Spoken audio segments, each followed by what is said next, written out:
seorang tu dia tak buat e-filing, apa yang berlaku kat dia? Resident tahu tak?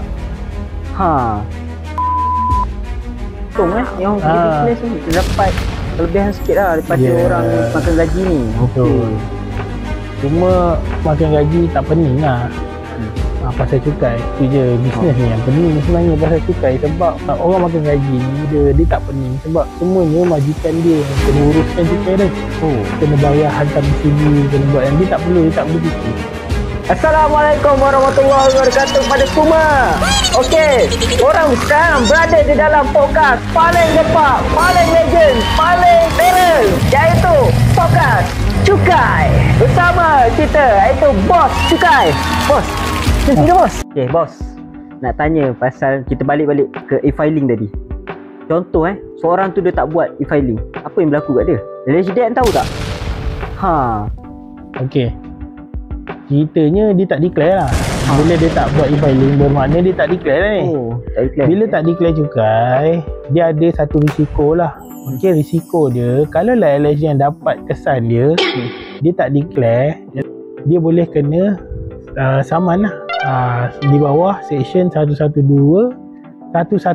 subsection 1 Akta Cukai Pendapatan 1997 membawa denda sehingga RM20,000 atau 6 bulan penjara.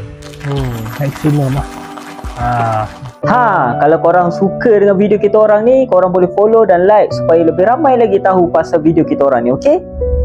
Itu yang pertama, tak declare. Lepas tu bila dah tersedar, bila tengok podcast kau ni, dia tersedar, tak declare. Dia nak declare pula dah terlewat. Kena pula penalti. Yang aku cakap tu lah, kena pula penalti berapa persen? 15%. Kalau lambat setahun. Kalau kau lambat 2 tahun, 30%. Sekarang ni tak silap aku 35% dah. Kalau lambat 3 tahun, 45%. Lambat lagi, kena tambah-tambah lagi lah. Banyak. Dan boleh maksimum sehingga 300%.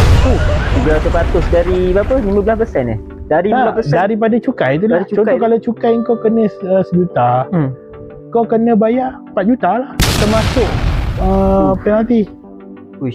Jangan bawa main dengan cukai. Jadi korang kat luar sana, korang kena tahu pasal e-filing ni. Lepas tu korang kena share, komen, like and repost supaya video ni sampai kepada orang yang tak hantar pasal e-filing dan tak tahu pasal e-filing ni. Cukai lancar, bisnes goyang tak gentar.